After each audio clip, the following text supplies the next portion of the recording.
আমি এক উপন্যাস পাঠিকা, লেখিকা সালমা চৌধুরীর কলমে লেখা আমৃত্যু ভালোবাসি তোকে গল্পটির পর্ব 11। চলো শোনা যাক। সন্ধ্যায় মেঘের নতুন টিউটর এসেছে। বয়স এত বেশি না, ঢাকা বিশ্ববিদ্যালয়ে ফিজিক্সে পড়াশোনা করেছেন, এবার তৃতীয় বর্ষে আছেন। দেখতে মাশাআল্লাহ অনেক সুন্দরী, গোলগাল চেহারা, বোরখা পরে হিজাব পরে এসেছেন। গুছিয়ে কথা বলেন, সুন্দর করে বুঝিয়ে পড়িয়েছেন মেঘকে। মেঘ যেন পড়ার থেকেও বেশি মুগ্ধ হয়েছে ওনার কথা বলার স্টাইলে। ওনার নাম জান্নাত। মেঘের ওনাকে এতই ভালো লেগেছে যে 2 দিন পড়া পর্যন্ত অপেক্ষা করতে পারল না। জান্নাত আপু চলে যাওয়ার সঙ্গে সঙ্গেই ছুটে গেল বড় আব্বুর কাছে, জানালো ওনার কাছেই পড়বে সে। আলী আহমদ খান যেন কিছুটা নিশ্চিন্ত হলেন। তারপরেও মেঘকে বললেন, কখনো যদি মনে হয় তোমার পড়ার ঘাটতি হচ্ছে তাহলে আমি নতুন টিউটর আনবো, তুমি চিন্তা করো না, পড়াশোনায় মনোযোগ দাও। মেঘ ঠিক আছে বলেই নিজের রুমে চলে গেল। রাতে সবাই একসাথে খাওয়া দাওয়া করলো, কিন্তু আবির নেই। ইদানিং আবির অফিস শেষ করে নিজের নতুন অফিসে চলে যায়। ওখানে সব গুছানো, প্ল্যানিং করা এসব নিয়েই ব্যস্ত থাকে। রাত 11টার আগে ফেরে না, কেউ অপেক্ষাও করে না তার জন্য, কারণ আবিরের কড়া নির্দেশ, আমার জন্য কেউ অপেক্ষা করলে আমি আর ফিরবই না। সেই থেকে মা আর মামনি নিজেদের সময় মতো শুয়ে পড়ে। আবির 11টার পর এসে ফ্রেশ হয়ে নিজের মতো খায়। কেটে গেল আরো 2 দিন, দেখা হলো না মেঘ আর আবিরের। সকালে আবির খেতে বসলেও মেঘ আগেই খেয়ে পালায়। সে আবির ভাইয়ের মুখোমুখি হতে চায় না। মেঘ ছোটবেলা থেকেই খুব আবেগী আর জেদিও। অল্পতেই কান্না করা তার স্বভাব। তার কোনো বিষয়ে জেদ করলে তা সহজে কাটে না। যেমন সামান্য থাপ্পড়ের জন্য আবির ভাইয়ের সাথে 9 বছরের ওপরে কথা বলেনি একটিবার। আবির দেশে আসতেই মনে অন্যরকম অনুভূতি জন্মানো শুরু করেছিল সবে মাত্র, কিন্তু আবির ভাইয়ের হুমকিতেই অনুভূতিগুলো চাপা পড়ে যাচ্ছে। মেঘ নিজেই যেন অনুভূতিগুলোকে মাটি চাপা দিতে ব্যস্ত। কথায় আছে, চোখের আড়াল হয়ে গেলে মনের আড়াল হতে বেশি সময় লাগে না। এজন্য মেঘ সর্বোচ্চ চেষ্টা করছে যেন আবির ভাইয়ের সামনে সে না পড়ে। সবাই টেবিলে বসার আগেই সে খেয়ে নিজের রুমে চলে যায়। আবির ভাই অফিসে গেলে সে কোচিং এর জন্য বের হয়। দুপুরে আবির থাকে না বলে একটু রিল্যাক্সে খেতে পারে। রাতে জান্নাত আপু পড়িয়ে যায় 7:30 নাগাদ, তখনই খেয়ে রুমে চলে যায়। তখন তো আবির ভাই ফেরেই না, দেখা হবেই কিভাবে। সে রবিবার থেকে মেঘ পালিয়ে বেড়াচ্ছে। আজ বৃহস্পতিবার রাত। মেঘ নিজের পড়া শেষ করে শুয়ে মোবাইলটা হাতে নিয়েছে। আবিরের কথা খুব মনে হচ্ছে তার, তাই আবিরের আইডিতে ঢুকলো, কিন্তু কোনো আপডেট নেই। মনের ভেতরটা কেমন জানি মোচড় দিল মেঘের। মঙ্গলবার দুপুরে খেতে বসেছিল একসাথে, তারপর আর দেখেই নিষেধ। মেঘের খুব ইচ্ছে করছে আবির ভাইকে দেখার, মনকে কোনোভাবেই শান্ত করতে পারছে না। মনের জোরগুলো নিস্তেজ হয়ে পড়েছে। অনেকক্ষণ মনকে বুঝিয়ে ব্যর্থ হলো, তাই রুম থেকে বের হয়ে গুটি গুটি পা এগিয়েছে আবির ভাইয়ের রুমের দিকে। রাত তখন 11টার ওপরে। ড্রয়িং রুমে একটা হালকা আলোর বাল্ব জ্বলছে, পুরো বাড়ি অন্ধকার। মেঘ আবিরের রুমের সামনে দাঁড়ালো, দরজা চাপানো। আস্তে করে ধাক্কা দিল মেঘ, চেক করতে চাইছিল খোলা কি বন্ধ। মেঘের হালকা ধাক্কাতেই খুলে গেল দরজা। কিছুটা ঘাবড়ে গেল মেঘ, যদি আবির ভাই রুমে থাকেন তাহলে আজ থাপ্পড় তাই দুগালে হাত দিয়ে আস্তে করে উকি দিল রুমে। রুমের বারান্দায় বাল্ব জ্বলছে, সেটার আলোয় রুমে আসছে। মোটামুটি আলোকিত হয়ে আছে রুমটা। আবির কোথাও নেই, বিছানা টান টান করে পাতানো, টেবিলে বই খাতা কাগজপত্র এলোমেলো, সাথে একটা ল্যাপটপের আলো জ্বলছে। চেয়ারের ওপর 2-3টা কাপড় এলোমেলো পড়ে আছে। ছেলেদের রুম সচরাচর যেমন হয়। মেঘ মনে মনে ভাবছে, আবির ভাই কি এখনো বাসায় ফেরেনি। নিজের রুমের দিকে ফিরে 1 কদম এগোতেই কানে ভেসে আসে গানের সুর। দাঁড়িয়ে পড়ল মেঘ। মনে মনে ভাবছে গান কে গাইছে, আবির ভাই নয় তো। আবারও ঘুরে গুটি গুটি পায়ে এগিয়ে গেল সিঁড়ির কাছে। মেঘ এই জীবনে কোনোদিন সন্ধ্যার পর ছাদে যায়নি, সবাই গেলেও যায় না। ওর ভয় লাগে, সন্ধ্যাবেলা নাকি ছাদে তেনারা ঘুরে বেড়ায়। সারা রাত ছাদেই থাকেন, এ ভয়েই ছাদে পা বাড়ায় না সেদিকে। সিঁড়ি থেকে এসে থমকে দাঁড়ালো মেঘ। এই গান কি তেনারাই গাইছেন আমাকে আকৃষ্ট করে নেওয়ার জন্য? যাবে কি যাবে না এটাই ভাবছে মেঘ। বুকে সাহস নিয়েই 2 কদম এগিয়েছে মেঘ। একটু উকি দিয়ে দেখলো ছাদের দিকে, ছাদের গেট খোলা। এটা দেখে মনে সাহস পেল মেয়েটা। তেনারা গান গাইলে গেট খোলার কি দরকার হয়? তারপরও আল্লাহ আল্লাহ করে এগোচ্ছে মেঘ। গেটের কাছে এসেই বুকে হাত রেখে উকি দিল ছাদের দিকে। ছাদের এক কর্নারে নজরে পড়ল সিঙ্গেল সোফার উপর হেলান দিয়ে বসে আছে একজন। চাঁদের ওপর থেকে মেঘ সরে যেতে স্পষ্ট বোঝা গেল এটা আবির ভাই। মেঘ নিস্তব্ধ হয়ে দাঁড়িয়ে পড়ল। এত রাতে আবির ভাই ছাদে কি করেন? কৌতূহল হলো মেঘের। আগে কি গান গেয়েছে তা মেঘ বুঝতে পারেনি, নিচ থেকে শুধু সুরটাই শুনেছে। এখন আবির ভাই নীরব। কয়েক মুহূর্ত পর আবির ভাই আবার শুরু করলো।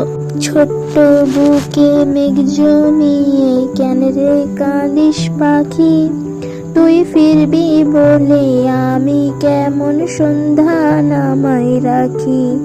ছোট্ট তোর ওই ওমের ডানায় নাক ঘষতে দিবি কি, বুকের ভেতর গুলগুলিতে একলা পাখি হবি, তুই বুকের ভেতর গুলগুলিতে একলা পাখি হবি। মেঘ উদ্বিগ্ন নয়নে তাকিয়ে আছে আবির ভাইয়ের দিকে। ছেলেদের গান শিখতে হয় না, তারা খালি গলাতে গান গাইলেও যেন অসম্ভব সুন্দর লাগে। মেঘ মুগ্ধ হয়ে আবিরের গান শুনছে। আবির ভাই একই লিরিক্স বারবার গাওয়াতে গানে মনোযোগ দিল মেঘ। নিজেকে নিজেই প্রশ্ন করলো মেঘ, এই গান কাকে উদ্দেশ্য করে গাইছেন উনি? আমাকে নিয়ে নয় তো? একটু বলতেই মুখে হাসি ফুটে উঠল মেঘের। তৎক্ষণাৎ মনে হলো উনি আমাকে নিয়ে কেন গান গাইবেন? আমি কে? তানভীর ভাই তো সেদিন বলল আবির ভাইয়ের জীবনে কেউ আছে, তাহলে কি তার কথা ভেবেই গাইতেছেন? সঙ্গে সঙ্গে হাসি গায়েব হয়ে গেল। নিস্তব্ধ আঁখিতে তাকিয়ে আছে সে। বুকের বা পাশ হালকা ব্যথা অনুভব হলো। ওনার মনে সত্যিই অনেক দুঃখ। না হয় এমন গান কেউ গায়? এর মধ্যেই আবির ভাইয়ের গান থেমে গেল। কিছুক্ষণ নীরব থেকে পকেট থেকে একটা সিগারেট বের করে ঠোঁটে ধরলো। আগুন দিয়ে জ্বালালো সে সিগারেট। এদিকে মেঘের মাথায় আকাশ ভেঙে পড়েছে। নিজের চোখকে বিশ্বাস করতে কষ্ট হচ্ছে। আবির ভাই সিগারেট খান? দাঁড়িয়ে থাকার শক্তিটুকু পাচ্ছে না মেয়েটা। আকস্মাৎ দরজায় এখানেই বসে পড়েছে সে। মেঘের জাত শত্রু হলো সিগারেট। যেখানে সিগারেটের গন্ধ মেঘ সহ্য করতে পারে না, সিগারেটের গন্ধে তার শ্বাসকষ্ট হয়, সেখানে আবির ভাই সিগারেট খাচ্ছে। এটা যেন মেঘ মানতেই পারছে না। ওষ্ঠোদ্বয় উল্টে নীরবে চোখের জল ফেলছে। যাকে সে মিস করছিল এতক্ষণ, তাকে দেখার জন্য উদ্বেগ ছিল, তাকে খোঁজে এসে এরকম একটা দৃশ্য দেখবে তো সে কল্পনাও করেনি। অষ্টাদশীর মনটা নির্মম ভাবে হত্যা করেছে আবির। আবির ভাই অষ্টাদশীর মনে বসন্তের ফুলের মতো আর ফুটবে না। আবিরের প্রতি খুব রাগ হলো মেঘের। রাগের সাথে কান্নার মাত্রাও বাড়তে লাগলো। ছাদের দরজার পাশে বসে ফুপিয়ে ফুপিয়ে কাঁদছে মেঘ। নিজেকে সান্ত্বনা দেওয়ার কোনো ভাষা খুঁজে পাচ্ছে না সে। আচমকা আবির মেঘের সামনে হাজির হলো। মেঘ তখনও কান্নায় ব্যস্ত। আবির গম্ভীর কণ্ঠে শুধালো, এখানে কি করছিস? আবির ভাইয়ের কণ্ঠ শুনে মেঘ ভূত দেখার মতো চমকে উঠল। মেঘের কান্নার তীব্রতা এতটাই বেড়ে গেছিল যে ছাদের কর্নার থেকে আবির শুনতে পেয়ে ছুটে এসেছে। অতিরিক্ত কান্নায় মেঘের শরীর কাঁপছে। জোর করে কান্না থামিয়েছে। এখনো নাক টানছে আর জোরে জোরে শ্বাস ছাড়ছে। আবির গম্ভীর স্বরে পুনরায় বলল, কথা বলছিস না কেন? এত রাতে এখানে কি করছিস? মেঘ এবার কিছুটা স্বাভাবিক হয়। ছাদের ফ্লোরের দিকে তাকিয়ে ধীর স্থির কণ্ঠে উত্তর দিল, এমনি এসেছিলাম। আবিরের শরীর ঝুঁকে এলো। মেঘ তখনও ছাদের ফ্লোরেই বসা। চাঁদের আলোতে স্পষ্ট বোঝা যাচ্ছিল মেঘের অভিব্যক্তি। চিবুক নেমেছে গলায়, হাত পা কাঁপছে, ভয় আর কান্নার প্রতিক্রিয়ায় দুটোই অনুভব করছে। আবির আচমকা মেঘের বাহুতে ধরলো, এক টানে দাঁড় করালো মেঘকে। মেঘের শরীরের কম্পন তীব্র হলো, হৃৎপিণ্ডের ধূপধাপ বেড়ে যাচ্ছে সহসা। চোখ তুলে তাকাতেও পারছে না।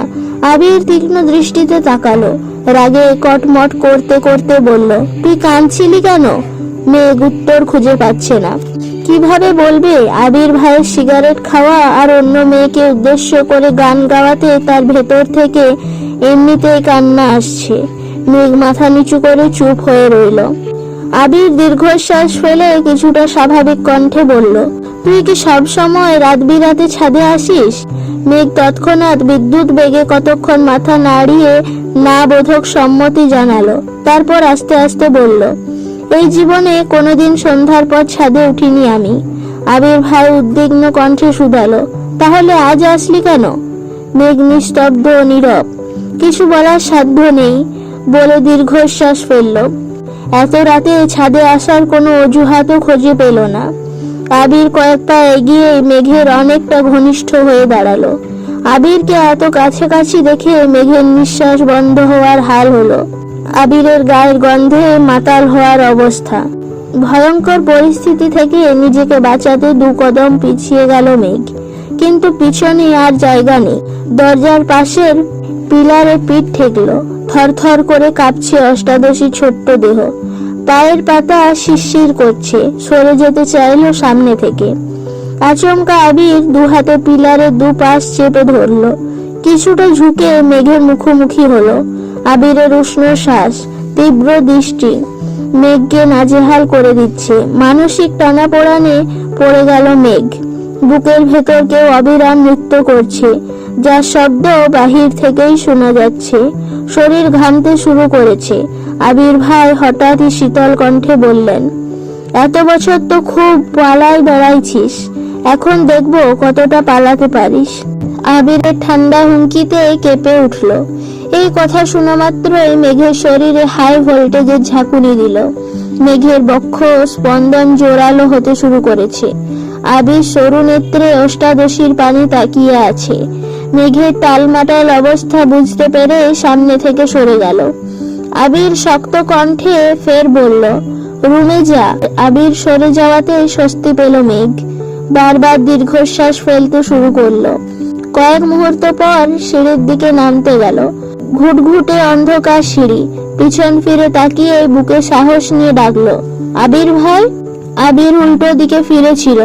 ডাক শুনে ঘুরে বলল, মেঘ ভয়ে ভয়ে বলল, আমাকে একটু রুম পর্যন্ত দিয়ে আসবেন প্লিজ। আবির বিস্মিত কণ্ঠে বলল, কেন, হাঁটতে পারছিস না? মেঘ মাথা নিচু করে আস্তে ধীরে বলল, ভয় লাগছে। কেন? তেনারা যদি আমাকে ধরে ফেলেন। আবির কয়েক সেকেন্ড থেমে সশব্দে হেসে উঠল। আবির মেঘের কথায় হাসছে ভাবতে মনে মনে খুশি লাগছে মেঘের। আবিরের হাসির শব্দে মেঘ অবাক চোখে তাকালো। ততক্ষণে আবিরের হাসি গায়েব। আবির অকস্মাৎ ঠাট্টার স্বরে শুধালো, তা তুই ছাদে আসার সময় কি তেনারা বেড়াতে গিয়েছিল? আবিরের এমন কথায় মেঘ আহাসমকের মতো তাকিয়ে আছে। আবির সহসা বলে উঠল, তুই যা, আমি পিছনে আছি।